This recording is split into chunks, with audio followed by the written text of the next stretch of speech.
ایک صحابی ہے، یا رسول اللہ میرا باپ میرے مال کو خرچ کر دیتا ہے، مجھ سے پوچھتا نہیں ہے۔ تو ہم نے کہا بلاؤ اسے۔ ان کو جب بلایا گیا تو اس نے پوچھا کیوں بلا رہے ہیں؟ کہ تیرے بیٹے نے شکایت کی۔ تو ان کو اتنا دکھ ہوا، انہوں نے چند اشعار پڑھے دل ہی دل میں، زبان پہ نہیں، دل ہی دل میں، اور مجلس میں آ گئے۔ جب پہنچے دربار رسالت تو جبریل آئے ہوئے، یا رسول اللہ اللہ تعالیٰ کہہ رہے ہیں اس کا مسئلہ بعد میں سنیں، اس سے کہیں وہ شعر سنا جو تو نے بیٹے کے گلے میں کہے ہیں اور اب تیری زبان سے ادا نہیں ہوئے پر تیرے اللہ نے سنے۔ تو آپ نے اس سے فرمایا اچھا بھائی تیری گل تو میں بعد سنوں گا، تو پہلے میں نے شعر سنا۔ انہوں نے کہا اشہد انک رسول اللہ، میں گواہی دیتا ہوں آپ اللہ کے رسول ہیں۔ یا رسول اللہ میں نے دکھ میں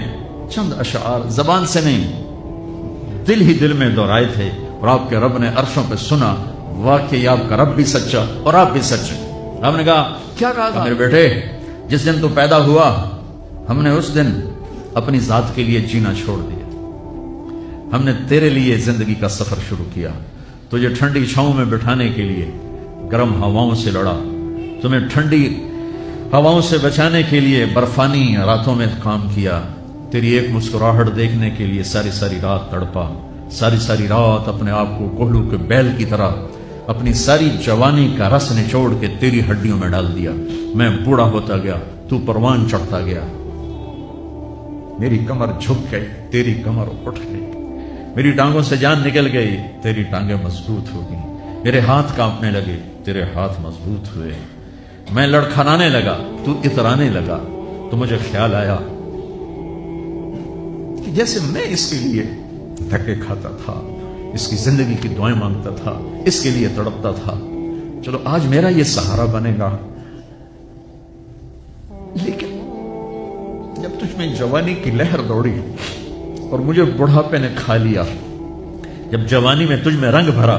اور بڑھاپے نے میرے رنگ چھین لیے، جب جوانی تجھے سیدھا کیا بڑھاپے نے مجھے ٹیڑھا کر دیا، کمر جھکا دی تو ایک دم تو مجھے ایسے گھور کے دیکھنے لگا، تیری آنکھیں ماتھے پہ چڑھ گئیں اور تو مجھے یوں دیکھنے لگا جیسے میں نوکر ہوں تو باپ تو مالک۔ تو میں نے اپنی 30 سالہ زندگی کو جھٹلا دیا کہ ہاں میں باپ نہیں ہوں، میں نوکر ہوں، یہ میرا سردار ہے۔ اگر یہ بیٹا ہوتا تو یوں تو نہ کرتا، اس نے میری راتوں کے تڑپنے کو بھلایا، میرے گرمی سردی سے لڑنے کو بھلایا، کولو کے بیل کی طرح میرے چکر کاٹنے کو بھلایا، اپنی خوشیوں کو دفن کر دیا اپنے سینے میں، قبرستان بنا دیا اپنے سینے کو، اپنی خواہشات کا اور اپنی خوشیوں کا، اور آج تو مجھ سے ایسے بات کرتا ہے جیسے میں نوکر ہوں اور تو میرا آقا ہے۔ اچھا میرے بیٹے میں نوکر سہی، تو سب پر میں تیرا پڑوسی، تو بندہ پڑوسی سے پوچھ ہی لیتا ہے کیا حال ہے، کوئی ضرورت تو نہیں، اتنا ہی پوچھ لیتے۔ دیکھو میں آج رو رہا ہوں، یہ بڑے دردناک اشعار ہیں، میری اردو میں اتنی وسعت نہیں ہے کہ میں ان اشعار کا درد سمجھ سکوں اردو کے الفاظ میں، لیکن اتنا بتاتا ہوں کہ میرے نبی روتے روتے ہچکی لگی، اتنا روئے، اور آپ نے اس بچے کے گریبان کو یہاں سے پکڑ کر دفع ہو جا، میری نظروں سے دور ہو جا، انت و مالک لابی، تیرا سب کچھ تیرے باپ کا ہے، یہی باپ آج تمہارے ہاتھوں ذلیل ہو رہے